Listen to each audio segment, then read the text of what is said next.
আসসালামু আলাইকুম।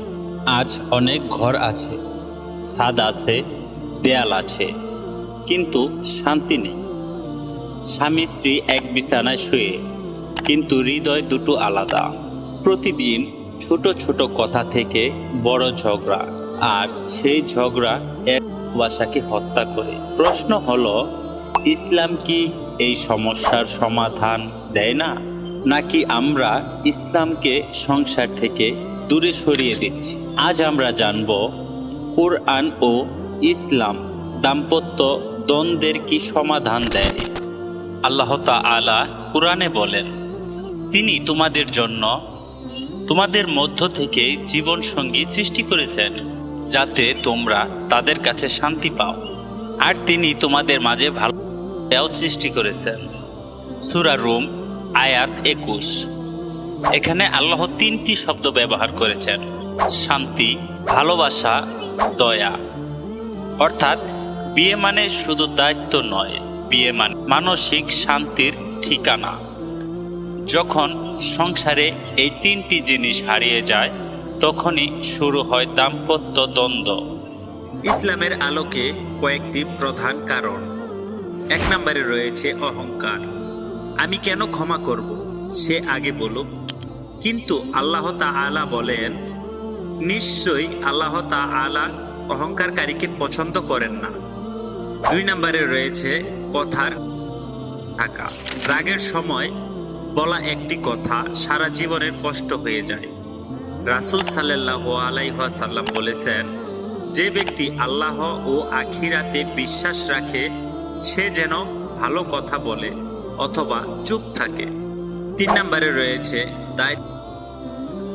স্বামী ভাবে সবই স্ত্রীর কাজ, স্ত্রী ভাবে সব দোষী স্বামীর। কিন্তু ইসলাম বলে সংসার মানে দুজনের ইবাদত।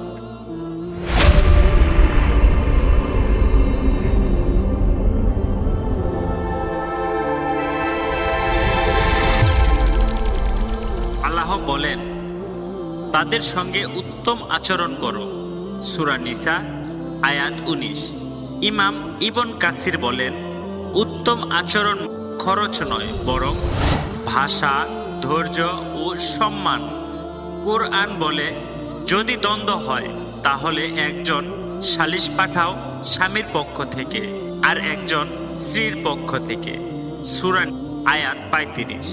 ইসলাম প্রথমেই তালাক নয়, সমাধানের পথ খুলে দেয়। রাসূল সাল্লাল্লাহু আলাইহি ওয়াসাল্লাম বলেছেন, যে ক্ষমা করে আল্লাহ তার মর্যাদা বাড়িয়ে দেন। ইবনুল কাইয়ুম বলেন, ক্ষমা নেই সেই ঘরে রহমতও টিকে না। আমাদের নবী সাল্লাল্লাহু আলাইহি ওয়াসাল্লাম কখনো স্ত্রীকে অপমান করেননি, কঠোর ভাষা ব্যবহার করেননি, রাগের সময় হাত তুলেননি। হাদিসে এসেছে, তোমাদের মধ্যে সেই ব্যক্তি উত্তম যে তার স্ত্রীর কাছে উত্তম। নবী সাল্লাল্লাহু আলাইহি ওয়াসাল্লাম পরিবারের ভিতরে সবচেয়ে কোমল মানুষ। বাস্তব জীবনের জন্য 5টি ইসলামিক পরামর্শ। রাগের সময় কথা বলবেন না। প্রতিদিন অন্তত একবার হলে ভালো কথা বলুন। একসাথে দোয়া করুন। ভুল হলে আগে নিজেকে সংশোধন করুন। মনে রাখুন, এটা জান্নাতে যাওয়ার সাথী। ভাই ও বোনেরা, সংসার ভাঙ্গা খুব সহজ, কিন্তু সংসার বাঁচানো হলো ইবাদত। যে ঘরে কোরআনের আলো ঢোকে, সুন্নাহ ঢোকে, ক্ষমা ঢোকে, সেই ঘরে শয়তান আসুন আমরা দোয়া করি, হে আল্লাহ, আমাদের ঘরগুলোকে সাকিনাহ, মাওয়াদ্দাহ ও রহমায় ভরে দিন। আমিন।